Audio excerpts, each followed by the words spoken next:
கர்த்தருடைய வார்த்தைக்கு நாம் செல்வோம். ரோமர் 10:12. யூதன் என்றும் கிரேக்கன் என்றும் வித்தியாசமே இல்லை, எல்லாருக்கும் கர்த்தரானவர் தம்மை தொழுது கொள்ளுகிற யாவருக்கும் ஐஸ்வர்ய சம்பன்னராய் இருக்கிறார். கர்த்தர் அருளும் ஐஸ்வர்யம் என்கிற தலைப்பில் போதனையை பார்த்து கொண்டிருக்கிறோம். தம்மை தொழுது கொள்ளுகிற யாவருக்கும் கர்த்தர் ஐஸ்வர்ய சம்பன்னராய் இருக்கிறார் என்று எழுதப்பட்டிருக்கிறது. அது குறித்து நாம் பார்த்து கொண்டிருக்கிறோம். எந்த விதத்தில் அவர் ஐஸ்வர்யத்தை கொடுக்கிறார் அங்கே போகலாம். உபாகம் 8ஆம் அதிகாரம் 18ஆம் வசனத்தை வாசிப்போம். எதன் அடிப்படையில் கர்த்தர் ஐஸ்வர்யத்தை கொடுக்கிறார்? உன் தேவனாய கர்த்தரை நினைப்பாயாக, அவரே உன் பிதாக்களுக்கு ஆணையிட்டு கொடுத்த தம்முடைய உடன்படிக்கையை உறுதிப்படுத்தும்படி இந்நாளில் உனக்கு உண்டாயிருக்கிறது போல ஐஸ்வர்யத்தை சம்பாதிக்கிறதுக்கான பலனை உனக்கு கொடுக்கிறவர். ஐஸ்வர்யத்தை சம்பாதிக்க பலனை கொடுக்கிறவர் யார்? கர்த்தராக இருக்கிறாரு. அதை ஏன் கொடுக்காருன்னு சொல்லும்போது அங்கே சொல்லப்பட்டிருக்கிறது, தம்முடைய உடன்படிக்கையை உறுதிப்படுத்தும்படி. அந்த ஒரு காரணத்தை தான் யார் சொல்கிறா? ஆண்டவரே சொல்கிறார். இந்த உபாகம் 8ஆம் அதிகாரத்தில் கொஞ்சம் பார்த்து கொண்டிருக்கிறோம். இன்றைக்கு ஒரு காரியத்தை நம்ம பார்க்கலாம். அடிமையின் தேசத்திலிருந்து கானான் தேசத்தை உள்ள பிரவேசித்த பிறகு அங்கே என்னவெல்லாம் இருக்கும் என்று தான் இந்த இடத்துல பேசுகிறார். அப்போ அதெல்லாம் உடன்படிக்கை நிமித்தமாக கர்த்தர் அருளும் நன்மைகளாக ஐஸ்வர்யமாக இருக்கிறது. 10ஆம் வசனத்தை வாசிங்க. அதே அதிகாரத்தில் 10ஆம் வசனம், ஆகையால் நீ புசித்து திருப்தி அடைந்திருக்கையில் உன் தேவனாய கர்த்தர் உனக்கு கொடுத்த அந்த நல்ல தேசத்துக்காக அவரை ஸ்தோத்தரிக்க கடவாய். ஆமென். அந்த ஒரு காரியத்தை பார்க்க போகிறோம். உன் தேவனாய கர்த்தர் உனக்கு கொடுத்த அந்த நல்ல தேசத்துக்காக. எல்லாரும் சொல்லுவோம், என் தேவனாய கர்த்தர் எனக்கு கொடுத்த அந்த நல்ல தேசத்துக்காக கர்த்தரை ஸ்தோத்தரிக்கிறேன். சொல்லுங்க, நல்ல தேசம். நீங்கள் எங்கே வாசம் பண்ணுறீங்களோ அந்த பட்டணத்தில் உங்களுக்கு சொந்தமாக கர்த்தர் நிலத்தை கொடுப்பார். ஆமேன். சொந்த நிலம் இருக்குன்னு கர்த்தர் என்ன செய்கிறாரு? விரும்புகிறார். நல்ல இடம் இருக்க வேண்டும் என்று தேவன் விரும்புகிறார். நீங்கள் நிலங்களுக்கு சொந்தக்காராக இருக்க வேண்டும் என்று தேவன் விரும்புகிறார். ஆண்டவர் நம்ம எல்லாருக்குமே நான் காண்பிக்கிற சில வசனத்தின் மூலமாக எல்லாருக்குமே ஒரு எல்லையை வைத்திருக்கிறார். அவர் பேசும்போது நிலத்தை குறித்து தான் பேசுகிறார். நம்ம எல்லாருக்குமே சொந்தமாக நிலம் இருக்க வேண்டும் என்று கர்த்தர் விரும்புகிறார். அதுக்கு சில வசனத்தை நான் காண்பிக்கிறேன். ஆதியாகமம் 15ஆம் அதிகாரம் 18வது வசனம் வாசிப்போம். அந்நாளிலே கர்த்தர் ஆபிராமோடே உடன்படிக்கை பண்ணி, என்ன பண்ணி? உடன்படிக்கை பண்ணி. வாசிங்க. எகிப்தின் நதி துவக்கி ஐப்ராத்து நதி என்னும் பெரிய நதி மட்டும் உள்ளதும் கேனியரும் கெனிசியரும் கத்மோனியரும் ஏத்தியரும் பெரிசியரும் ரெப்பாமியரும் எமோரியரும் கானானியரும் கிர்காசியரும் எபூசியரும் என்பவர்கள் இருக்கிறதுமான இந்த தேசத்தை உன் சந்ததிக்கு கொடுத்தேன். கவனமா பாருங்களேன்.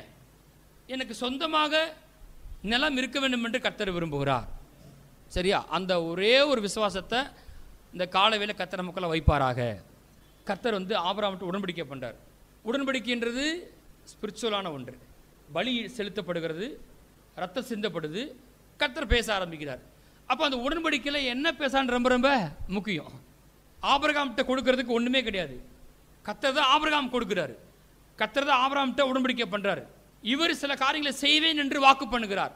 அப்படி வாக்கு பண்ணும்போது தெளிவாக போட்டிருக்குது, கர்த்தர் அந்நாளிலே கர்த்தர் ஆபிரகாமோடு உடன்படிக்கை பண்ணி எகிப்தின் நதி துவக்கி ஐப்ராத்து நதி என்னும் பெரிய நதி மட்டும் உள்ளதும் இந்த எதிரியெல்லாம் வாசம் பண்ணுகிற இந்த தேசத்தை நான் உனக்கும் உன் சந்ததிக்கும் கொடுத்தேன்.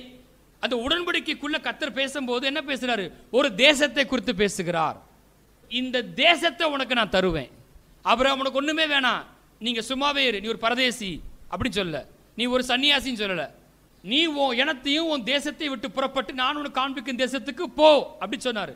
ஆனா அங்க பைபிள்ல போட்டிருக்கு, அப்போஸ்தலர்ல போட்டிருக்கு பாருங்க, ஒரு அடி நிலத்தையாகிலும் அவனுக்கு சொந்தமாக கொடாதிருக்கையில் போட்டிருக்கு.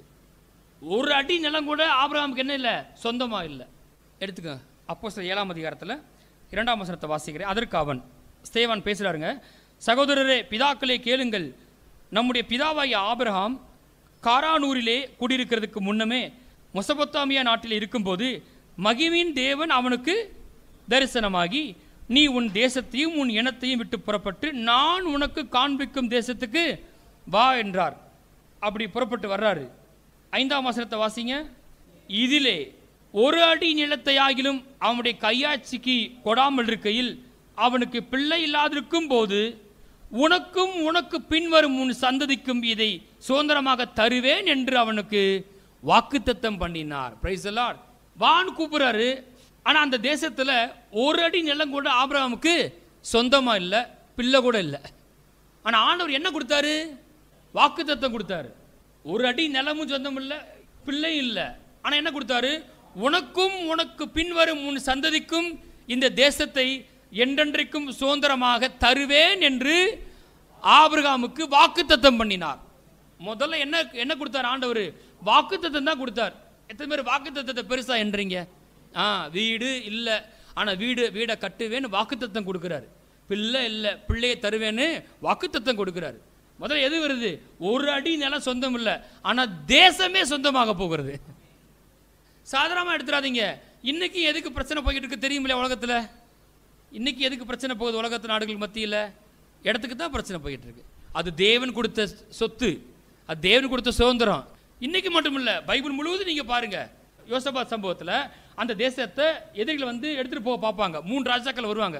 அப்போ அவன் கேட்பான், ஆண்டவரே இந்த தேசத்தை என்றென்றைக்கும் சுதந்திரமா இருக்கும்படி கொடுத்தீரே, இது யாருடைய தேசம்? எங்க தேசம், ஆபிரகாம் கொடுத்தீர். எங்க முற்பிதாக்கள் ஆபிரகாம் வாக்கு பண்ணப்பட்ட தேசம், இது எங்களுடையது. இதை பிடுங்கும்படி வர்ற ஆண்டவர் சொன்ன யார் வந்துட்டா? கர்த்தர் வந்துட்டார். யுத்தம் கர்த்தருடையதுன்றார். இப்பயும் பார்த்தீங்கன்னா இங்க ஸ்தேவான் பேசும்போது சுத்தி யார் இருக்கா? யூதர்கள், இஸ்ரவேல் ஜனங்கள் நின்று கொண்டிருக்கிறாங்க. அவங்க நிக்கிற அந்த பூமி யாருடையது? இந்த லேண்டை வாக்கு பண்ணது யாருக்கு வாக்கு பண்ணாரு? ஆபிரகாமுக்கு வாக்கு பண்ணாரு. இங்க நின்று தான் நீங்க பேசிட்டு இருக்கீங்கன்னு பேசுறாரு. ஆகவே அது சாதாரணமாக எடுக்க முடியாது. இப்படி சொல்லுவாங்க இல்லையா, போகும்போது என்ன கொண்டு போக போகிறோம், அதுக்காக ரோட்டில் படுத்துக்க சேட்டையை பாருங்க. போகும்போது என்ன கொண்டு போக போகிறோம், அது கொண்டு போகலாம் நிறையா. தெரியுமா அவங்களுக்கு? அநீதியான உலக பொருளை கொண்டு என்ன செய்யலாம்? அநேக சிநேகிதர் என்ன செய்யுங்க, சம்பாதிக்கணும் போட்டிருக்கு. பணத்தை கொண்டு என்ன செய்யலாம்? ஆத்துமாக்களை சம்பாதிக்கலாம் போட்டிருக்குது. பைபிள் போட்டிருக்கு, நல்லவன் தன் பிள்ளைகளுக்கு சுதந்திரம் வைத்து போகிறான்னு போட்டிருக்கு. நம்ம பிள்ளைகளுக்கு ஏதாவது என்ன செய்ய கொடுத்துட்டு போகணும். எத்தனை பேர் சத்தத்தை காணோம்? ஆமேன்னு சொல்லுங்க. ஆமேனா?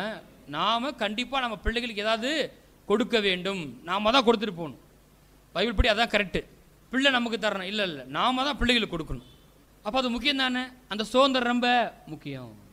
எதுக்கு இந்த வசனத்தை வாசித்தேன்? ஒரு அடி நிலம் சொந்தம் இல்லை, ஒரு பிள்ளை இல்லை.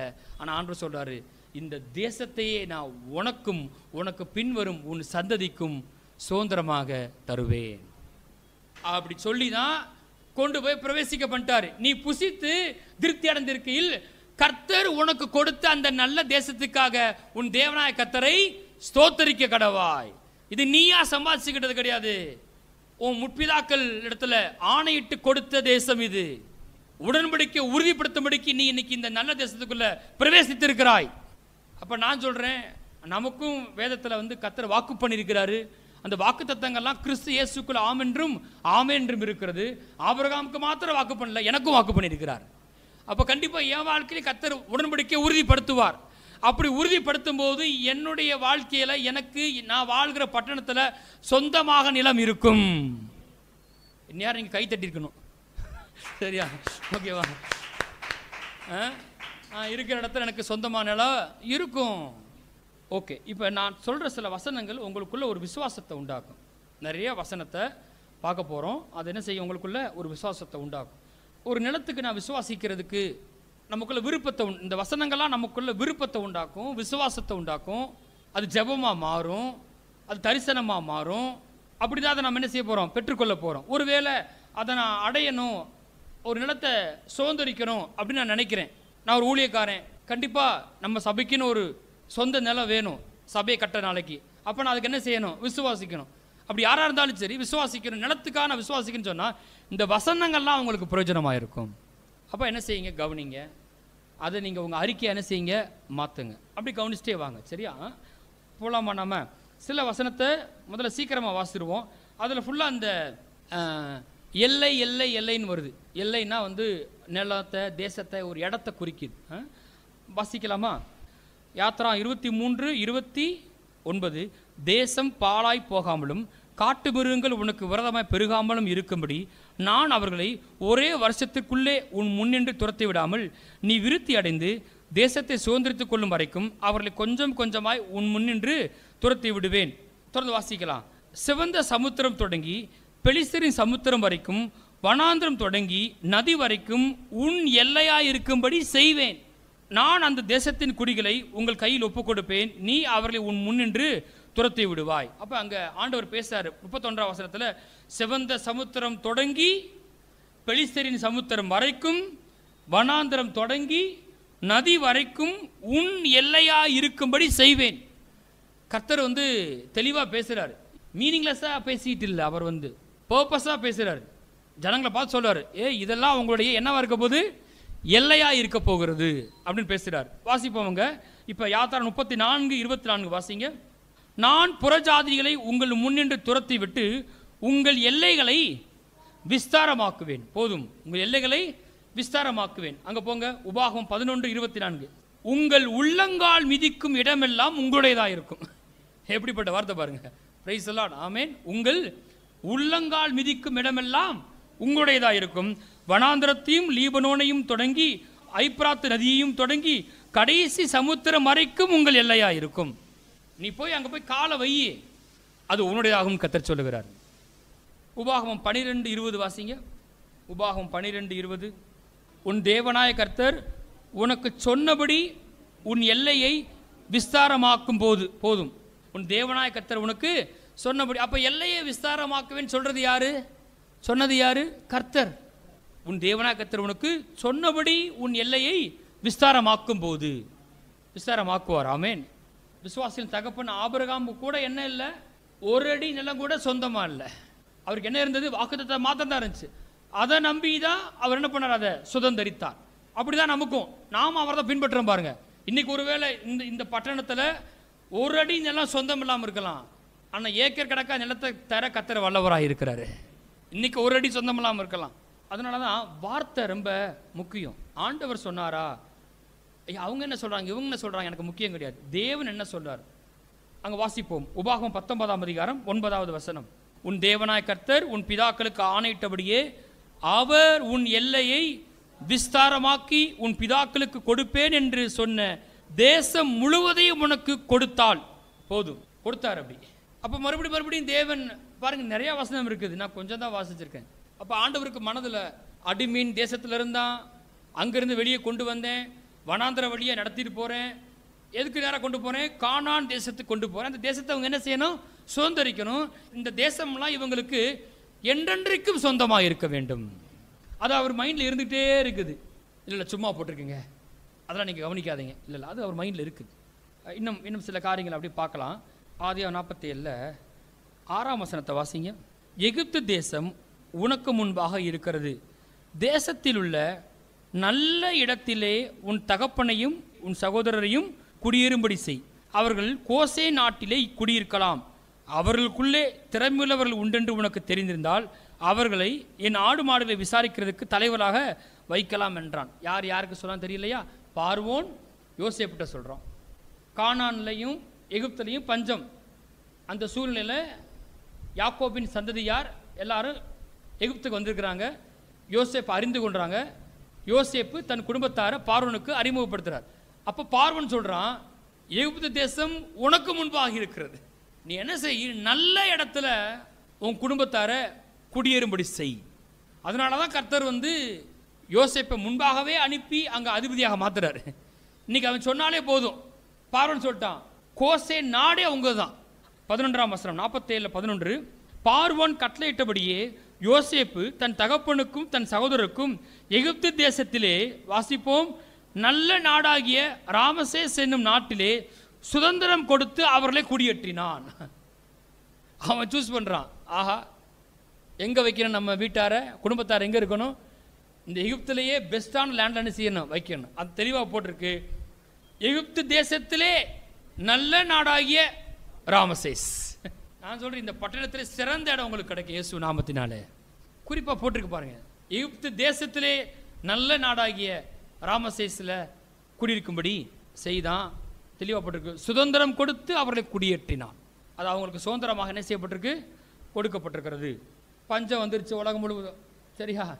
எல்லாரும் தானியத்துக்கு எங்கே போகணும்னு தெரியல. பார்வோன் சொல்கிறான், எல்லாரும் ஆட்ட போங்க, யோசேப்பு கிட்ட போங்கன்றான். யோசேப்பு களஞ்சியத்தில் தானியங்களை வச்சிருக்கிறான். பணத்தை கொடுக்குறாங்க, தானியத்தை கொடுக்குறான். அப்புறம் பணம் தீர்ந்து போச்சு, ஆடு மாடை கொடுத்துட்டு தானியத்தை வாங்குறாங்க. அதுக்கடுத்தபடி என்ன பண்ணுறாங்க பாருங்களேன், வாசிப்போம். 20 வசனத்தை வாசிங்க. அப்படியே எகிப்தியர் தங்களுக்கு பஞ்சம் மேலிட்டபடியால் அவரவர் தங்கள் தங்கள் வயல் நிலங்களை விற்றார்கள். யோசேப்பு எகிப்தின் நிலங்கள் யாவையும் பார்வோனுக்காக கொண்டான். இவ்விதமாய் அந்த பூமி பார்வோனுடையா இருந்தது. அதாவது எல்லாரும் இப்போ தானியத்துக்கு என்ன பண்ணுறாங்க, நிலத்தை கொடுக்குறாங்க. நிலத்தை கொடுக்கறதுனால பார்வோனுடைய பூமி என்ன செய்யுது, எல்லாம் விஸ்தாரமாகுது. யாரால விஸ்தாரமாகுது? யோசேப்புனால, தேவன் கொடுத்த ஞானத்தினால. கர்த்தர் கொடுத்த ஒரு ஞானம் இப்போ என்ன செய்யுது, எல்லாமே பார்வோனுடைய சொந்தமாக்கப்படுகிறது. அப்போ நமக்கு அப்படி செய்வார். அங்கே உபாகம் 26:10 வாசிங்க. இப்பொழுதும் இதோ கர்த்தாவே, தேவரீர் எனக்கு கொடுத்த நிலத்தினுடைய கனிகளில் முதற் பலனை கொண்டு வந்தேன் என்று சொல்லி அதை உன் தேவனாய கர்த்தருடைய சந்நிதியில் வைத்து உன் தேவனாய கர்த்தருடைய சந்நிதியில் பணிந்து. தசமபாகத்தை கொண்டு வரும்போது என்ன சொல்ல வேண்டும் என்று இங்கே எழுதப்பட்டிருக்கிறது. நீங்கள் கொஞ்சம் முன்பாக வாசித்து பார்த்தீங்கன்னா, நாங்கள் அடிமையாக இருந்தோம், எகிப்தியர் எங்களை ஒடுக்குனாங்க, சிறுமைப்படுத்தினாங்க, நாங்கள் தேவ நோக்கி கூப்பிட்டோம், எங்களை அற்புதங்களால் வெளியே கொண்டு வந்தார். கொண்டு வந்து மாத்திரம் கிடையாது, 9ஆம் வசனத்தை வாசிங்க. எங்களை இவ்விடத்துக்கு அழைத்து வந்து பாலும் தேனும் ஓடுகிற தேசமாகிய இந்த தேசத்தை எங்களுக்கு கொடுத்தார். எப்படி எனக்கு நிலம் சொந்தமாகும், எப்படி என்னால் வாங்க முடியும்? இன்னைக்கு அதுக்கு வாய்ப்பே இல்லை, சாத்தியமே இல்லையே. அப்படி சொன்னால் இங்கே ஆழமாக நம்ம நம்பணும், அது நாம் போய் பெரிய சுய பலத்தால் சம்பாதிச்சிக்கிறது கிடையாது. நான் சொல்கிறேன், கர்த்தர் கொடுப்பார். அதை வாங்கிறதுக்குரிய அளவுக்கு நம்ம பலப்படுத்துகிற தேவனாக இருக்கிறார்.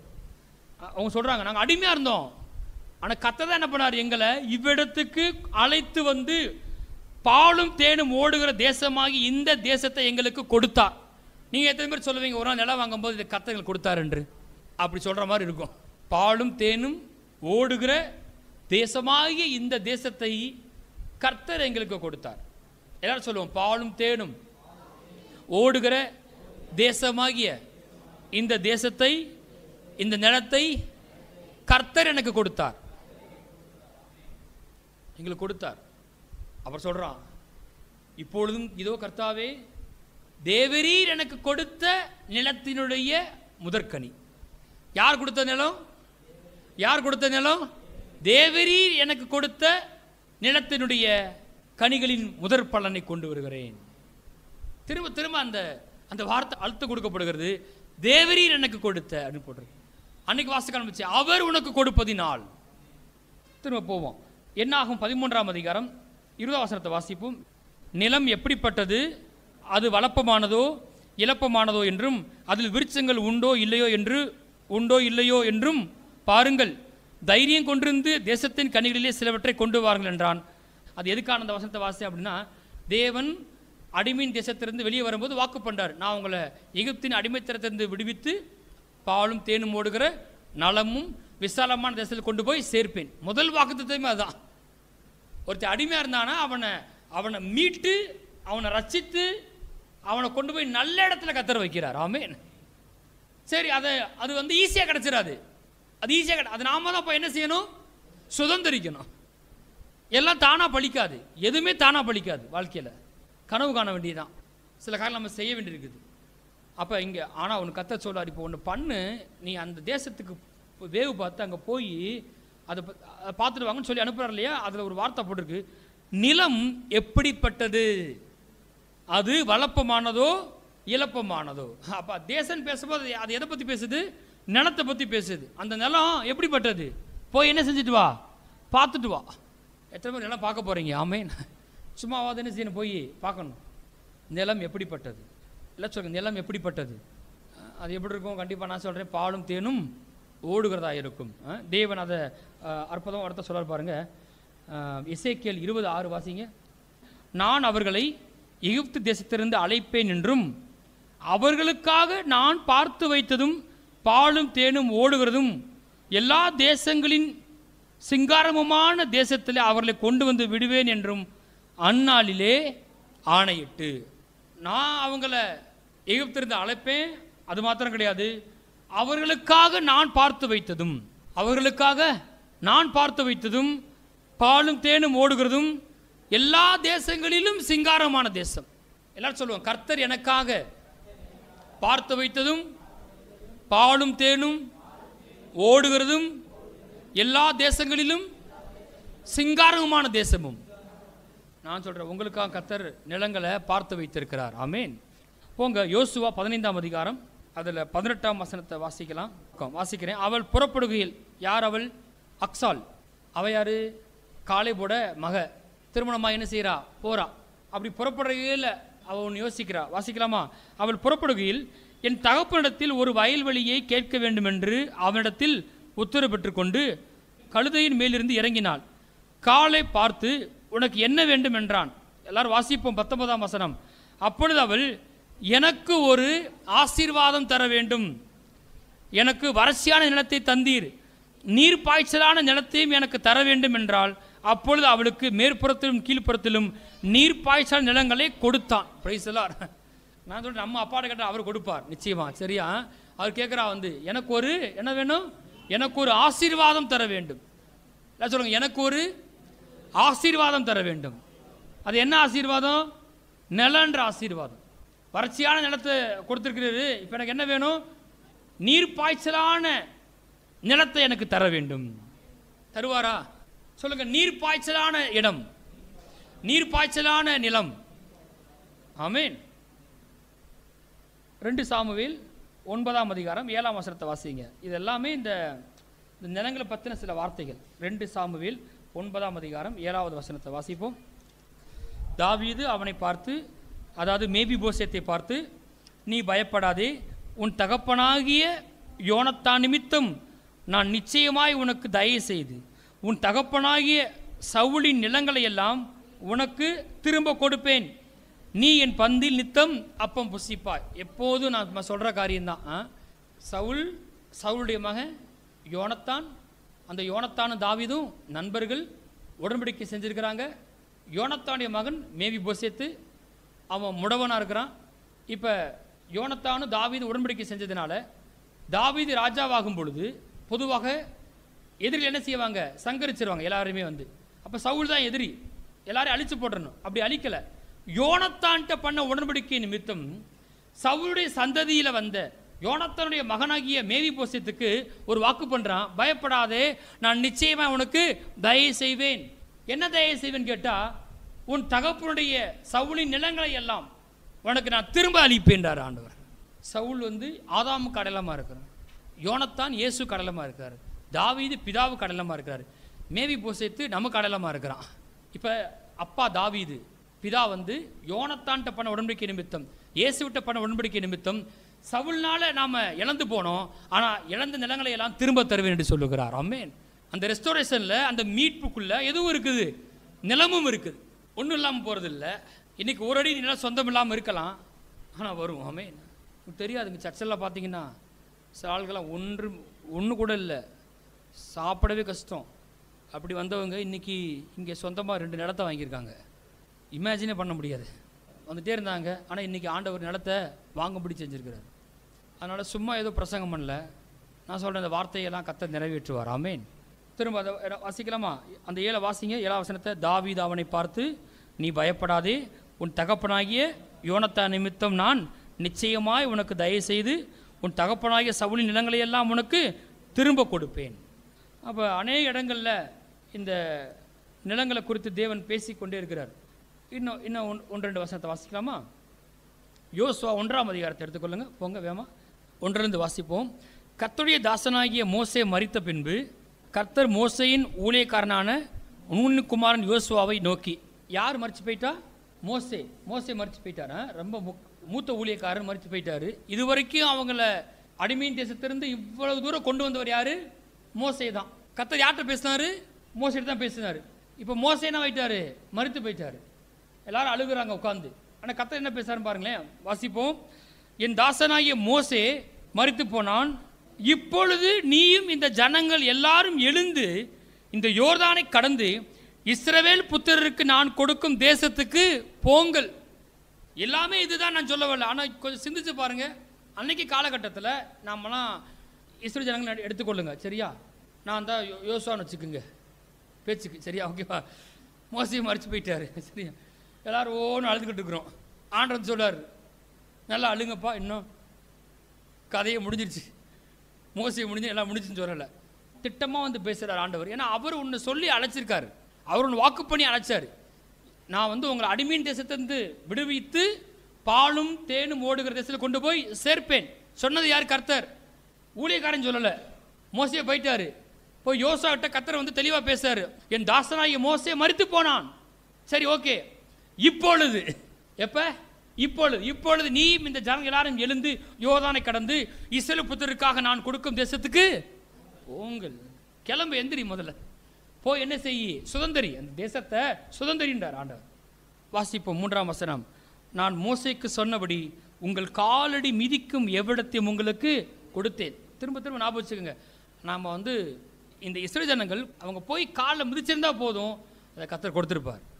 இவங்க என்ன செய்யவே இல்லை, போகவே இல்லை. பயந்து என்ன செய்யலை, போகவே இல்லை.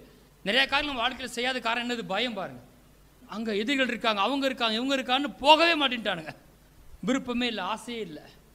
எகிப்துக்கு போயிடுறோம், இங்கேயே இருந்துடுறோம், இங்கேயே செத்துடுறோம், நிலத்தை வாங்கி வீட்டை கட்டி.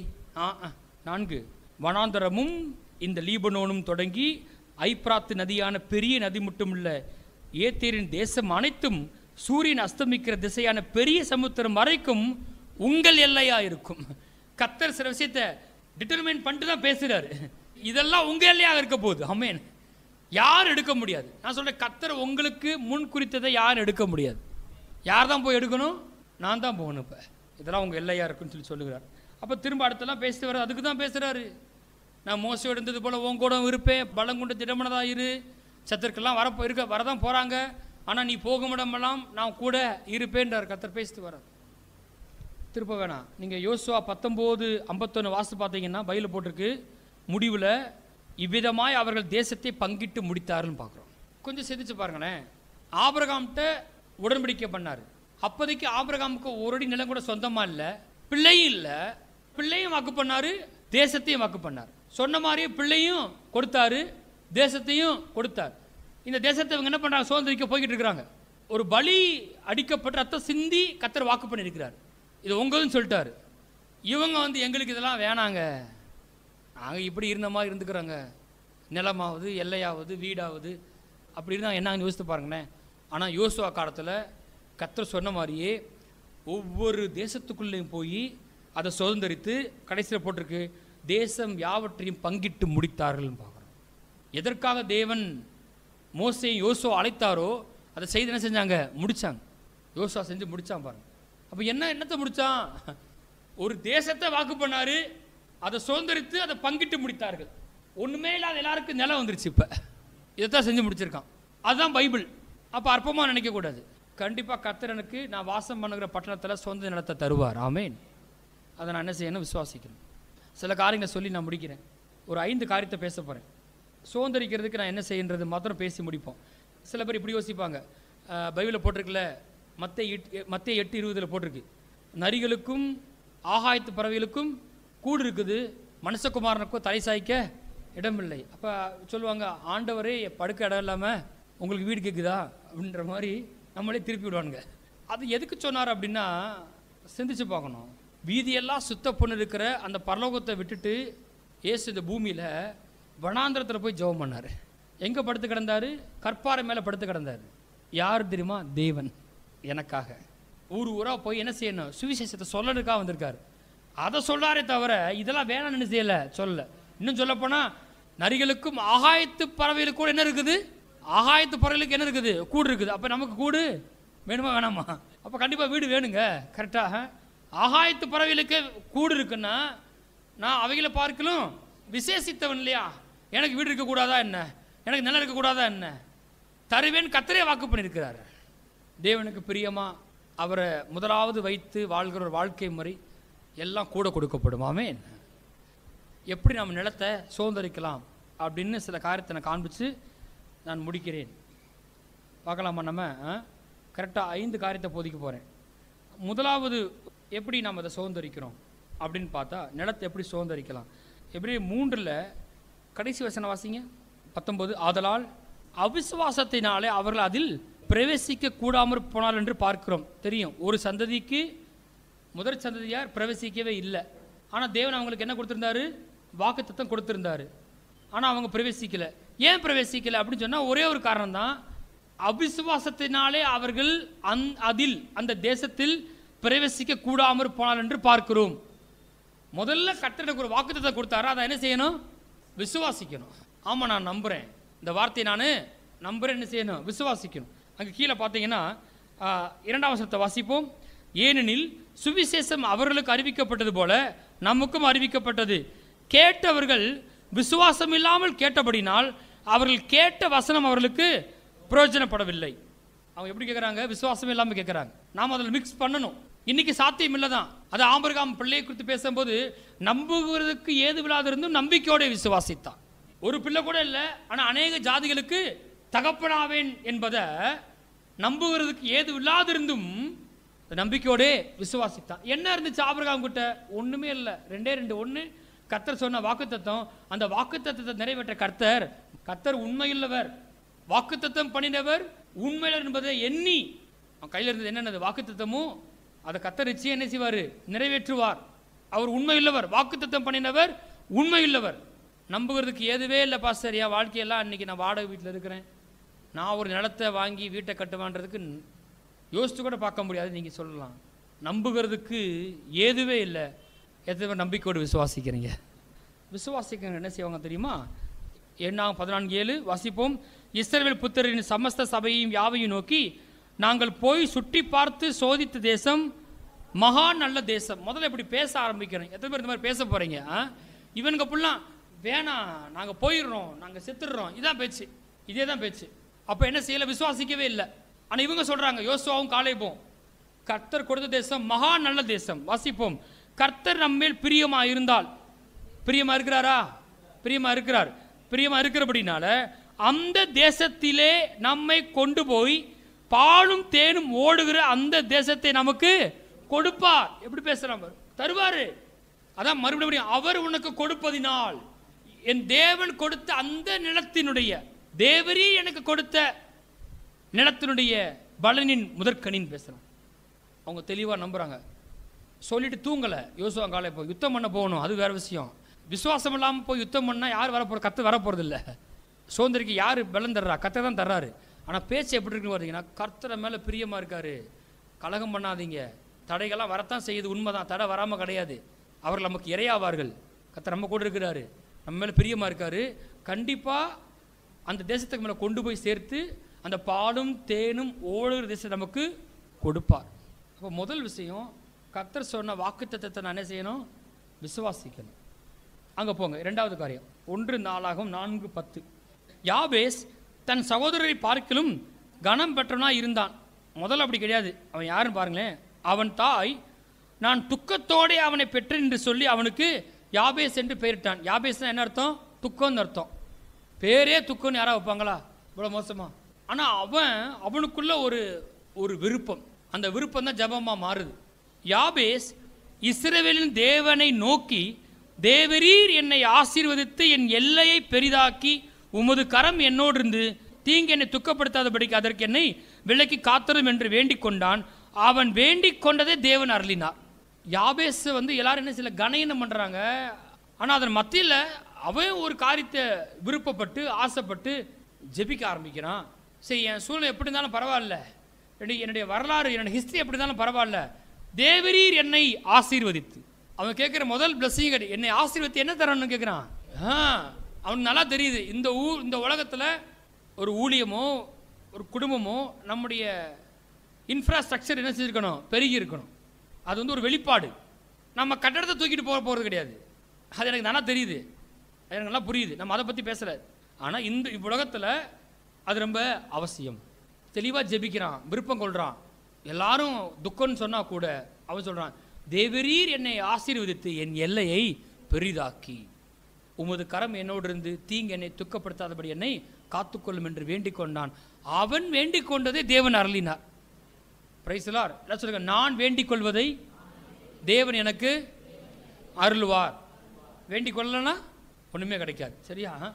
எதை நான் வேண்டிக் கொள்கிறேன், எதை நான் விரும்புகிறேன், தெளிவாக விரும்புகிறான். தேவரீர் என்னை ஆசீர்வதித்து எல்லாம் என்ன செய்யுங்க, பெரிதாக்குங்க. எல்லாம் சொல்லுவோம், தேவரீர் என்னை ஆசீர்வதித்து என் எல்லையை பெரிதாக்கும். மறுபடியும் சொல்லுவோம், தேவரீர் என்னை ஆசீர்வதித்து என் எல்லையை பெரிதாக்கும். நான் சொல்கிறேன், கர்த்தர் உங்களை பிளஸ் பண்ணாருன்னா உங்கள் எல்லை பெருசாகிடும். கடவுளுடைய ஆசீர்வாதம் அப்படி உங்களை ஆக்கும். சாபம் ஒருத்தனை ஒன்றுமே இல்லாமல் ஆக்கிரும் அப்படின்னா, எல்லாம் இருந்துச்சுங்க ஒன்றும் இல்லாமல் போயிட்டா. அன்னைக்கு சாபத்துக்கு அப்படிப்பட்ட வல்லம் இருந்தால் ஆசீர்வாதத்துக்கு எவ்வளோ அதிக வல்லமை இருக்கிறது.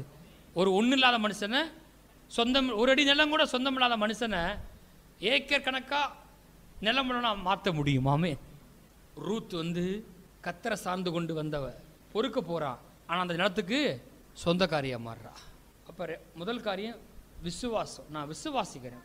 ரெண்டாவது காரியம், நான் விரும்புகிறேன், விருப்பப்படுகிறேன். ஆமாம், நிலம் எனக்கு, நான் விருப்பப்படுகிறேன். மூன்றாவது, அதை குறித்த ஒரு தரிசனம் எனக்கு உண்டாக வேண்டும். அதை குறித்த ஒரு தரிசனம் உண்டாக வேண்டும். வாசிப்போம். ஆதியாகமம் 13:14 வாசிக்கிறேன். லோத்து ஆபிரகாமை விட்டு பிரிந்த பின்பு கர்த்தர் ஆபிரகாமை நோக்கி, லைஃப்பில் இப்படி தான் பாருங்கள், எப்பவுமே சில நேரங்களில் சில ஆட்கள் நம்மளை விட்டு பிரியும் போது தான் கர்த்தர் என்ன செய்கிறாரு, பேசுகிறார். அது உண்மை. சில வேளைகளில் நாம் ரொம்ப கர்த்தர்கிட்ட ரொம்ப ஆழமாக போகிறதுக்கு அந்த மாதிரி உறவுகள் கூட என்ன செய்யுது, தடையாக இருக்குது பாருங்கள். நீங்கள் அப்படி செய்யாமல் தானாக சில காரியம் நடக்கும்போது அதை குறித்து பெருசாக பாதர் பண்ண வேண்டிய அவசியம் இல்லை. கர்த்தர் எல்லாவற்றையும் மாற்றி போடுவார். இங்கே பார்த்தீங்கன்னா போட்டிருக்கு, அதுக்கப்புறம் ஆபிரகாம் லோத்தை சந்திக்காமல் கிடையாது. லோத்து ஆபிரகாமை போய் என்ன பண்ணுறாரு, காப்பாற்றுறாரு. என்னை விட்டாட போனேன், திரும்ப வந்த அப்படி சொல்லலை. அந்த லோத்தை யார் காப்பாற்றுறா, ஆபிரகாம் தான் காப்பாற்றுறாரு. சரி, இப்போ கர்த்தர் பேசணும், ஒரு இன்டிமேட்டான ஒரு ரிலேஷன்ஷிப் உண்டாகணும் கர்த்தருக்கும் ஆபிரகாமுக்கும். சில காரியத்தை பேச விரும்புகிறார் கர்த்தர். அவள் வேற, நீ வேற, நான் மூலமாக செய்ய விரும்புகிறேன், நீ என்கிட்ட வா. லோத்து இருக்க வரைக்கும் லோத்துலேயே பேசிட்டே இருக்கார். சொல்லு மாப்பிள்ள, சரி, சொல்லு மச்சான் அப்படின்னு ஓடிக்கிட்டே இருக்குது. இப்போ லோத்து போன பிறகு, ஐயோ நான் ரொம்ப தனியாக ஆகிட்டேனே, இப்போ யார் இருக்கா, வேற வழியே இல்லை, அவர் சொல்கிறத கேட்டாகணும். இப்போ தான் காதில் விழுகுது சத்தம், கர்த்தர் பேசுறது. லோத்து ஆபிரகாமை விட்டு பிரிந்த பின்பு வாசிப்போம். கர்த்தர் ஆபிரகாமை நோக்கி, உன் கண்களை ஏறெடுத்து நீ இருக்கிற இடத்திலிருந்து வடக்கையும் தெற்கையும் கிழக்கையும் மேற்கையும் நோக்கிப்பார். நீ பார்க்கிற இந்த பூமி முழுவதையும் நான் உனக்கும் உன் சந்ததிக்கும் என்றைக்கும் இருக்கும்படி கொடுத்து உன் சந்ததியை பூமியின் தூளை போல பெருக பண்ணுவேன். ஒருவன் பூமியின் தூளை எண்ணக்கூடுமானால் உன் சந்ததியும் எண்ணப்படும். நீ எழுந்து தேசத்தின் நீளமும் அகலமும் எம்மட்டோ அம்மட்டும் நடந்து தெரி, உனக்கு அதை தருவேன்.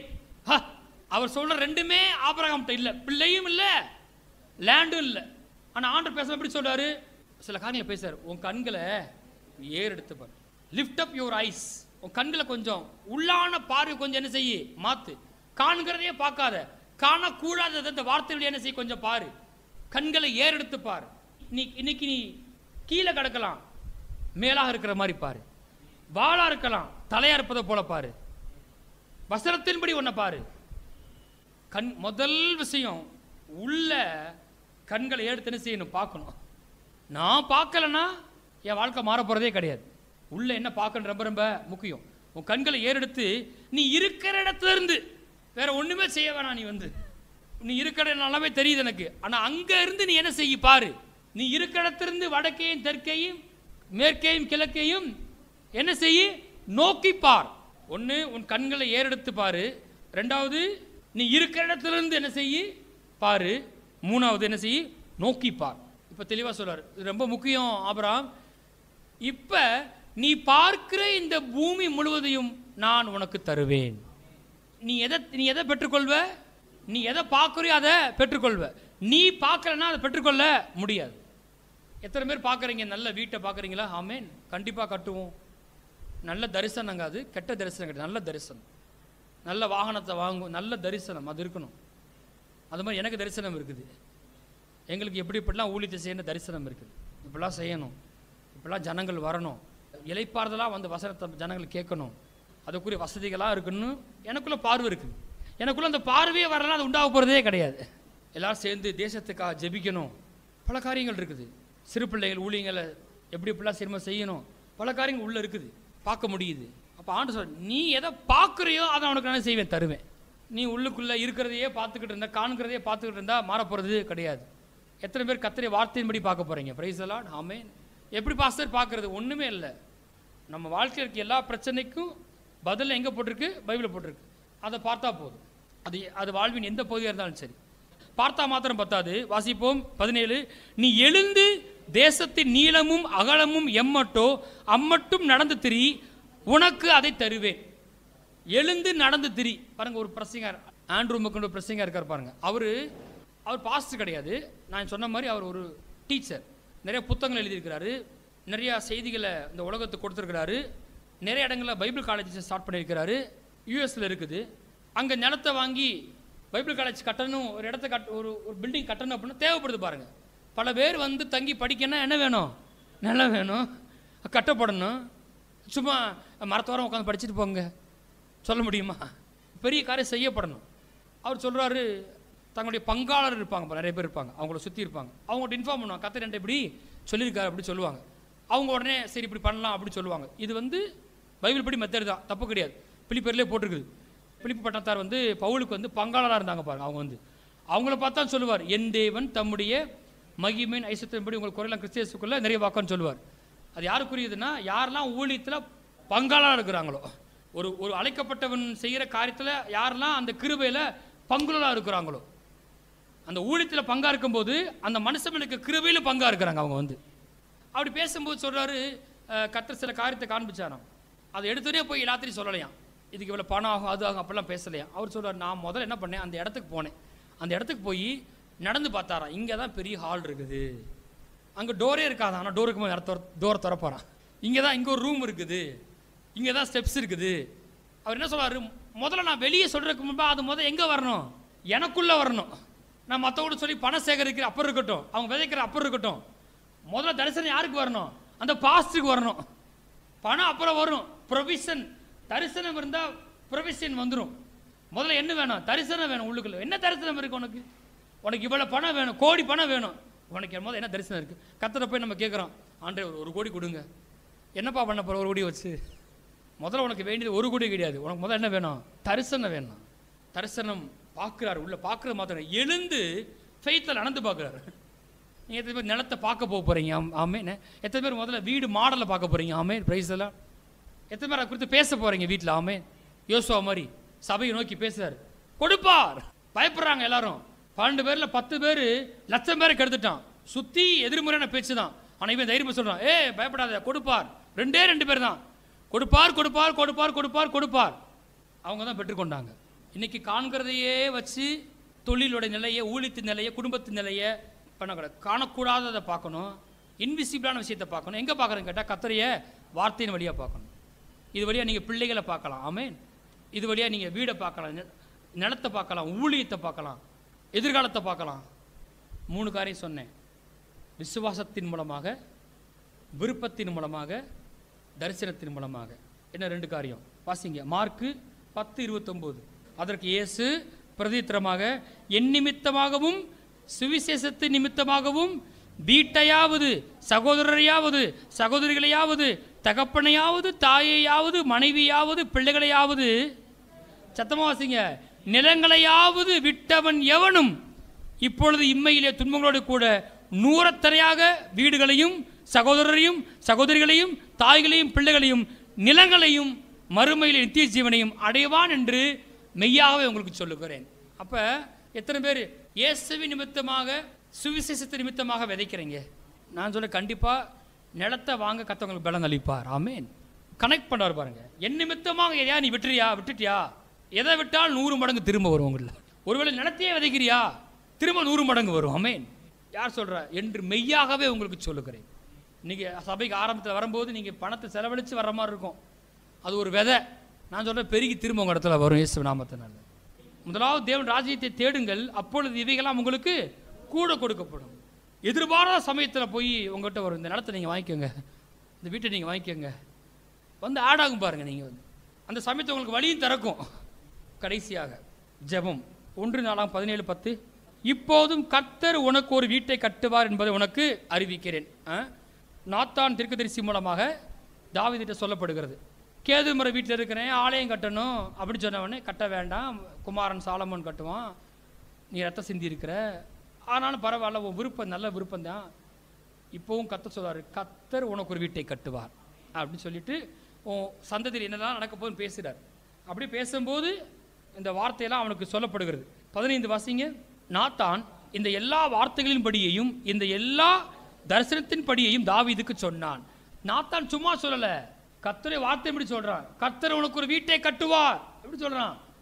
நாத்தான் கர்த்தர் சத்தத்தை கேட்டிருக்காரு, அல்லது அவர் தரிசனத்தை பார்த்திருக்காரு, அதன் அடிப்படையில் சொல்றாரு. அப்ப தேவன்றிருந்து வார்த்தை எங்க வந்துச்சு, நாத்தானுக்கு நாத்தான் மூலமாக தாவீதுக்கு போயிடுச்சு. வார்த்தை இப்ப எங்க போயிடுச்சு, தாவீதுக்கு போயிடுச்சு. எத்தனை பேருக்கு வார்த்தை வந்திருக்குது. இப்ப தாவீது ஒன்று பண்றாரு, அங்க போட்டு வாசிங்க 16ஆம் வசனம். அப்பொழுது தாவீது ராஜா உட்பிரவேசித்து கர்த்தருடைய சமூகத்திலிருந்து, தேவனாகிய கர்த்தாவே, தேவரீர் என்னை இதுவரைக்கும் கொண்டு வந்ததற்கு நான் எம்மாத்திரம், என் வீடும் எம்மாத்திரம், போதும் அப்படியே பேச ஆரம்பிப்பார்.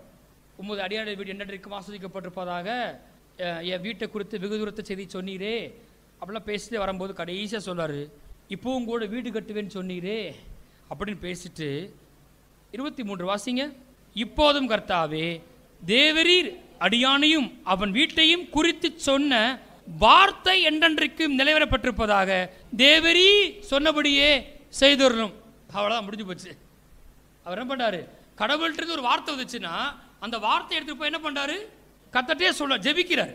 இப்படி சொன்னீங்களே, தேவரீ சொன்னபடியே செய்தரலும், தேவரீ என்ன குறித்தும் என் வீட்டை குறித்தும் சொன்ன வார்த்தை நிலைவரப்பட்டிருப்பதாக, அது எஸ்டாப்ளிஷ் ஆகட்டும், என் வாழ்க்கை அது நடக்கட்டும். சொல்லுங்க, தேவரீர் என்னை குறித்தும் என் வீட்டை குறித்தும் என் பிள்ளைகளை குறித்தும் நீர் சொன்ன வார்த்தை நிலைவரப்பட்டிருப்பதாக, மெய்யென்று விளங்குவதாக, தேவரீர் சொன்னபடியே செய்தரலும். நன்றி ஆண்டவரே, நீ பார்க்கிற பூமி முழுவதையும் நான் உனக்கு தருவேன். கண்களை ஏறெடுத்து பார், நோக்கி பார், லிமிட் பண்ணாத. வடக்கு பக்கம் பாரு, தெற்கு பக்கம் பாரு, கிழக்கு பக்கம் பாரு, மேற்கு பக்கம் பாரு, எல்லா திசைகளிலும் உனக்கு நிலம் இருக்கும். ஹல்லேலூயா, ஆமை ஸ்தோத்திரி. எல்லை விஸ்தாரமாகும். ஹல்லேலூயா, ஆமை துதிக்கிறோம். அன்பின் பிதாவை மை ஸ்தோத்திரிக்கிறோம். நல்ல வார்த்தைகளுக்காக நாங்கள் துதிக்கிறோம் சாமி. எங்கள் சபையார் இந்த சபைக்கு நாட்டப்பட்ட எல்லாரும் வாழ்க்கையில் நிச்சயமாக அவர்களுக்கு நீ சொந்த வீட்டை சொந்த நிலத்தை தரப்போகிறதுக்காக துதிக்கிறேன் கர்த்தாவே. இந்த இந்த இந்த ஒரு ஆசீர்வாதத்தை நீ கட்டப்படியால் நம்மை துதிக்கிறேன் கர்த்தாவே. நீ அப்படி செய்கிறீர். இயேசுவின் நாமத்தில் ஜெபிக்கிறோம் நல்ல பிதாவே, ஆமென்.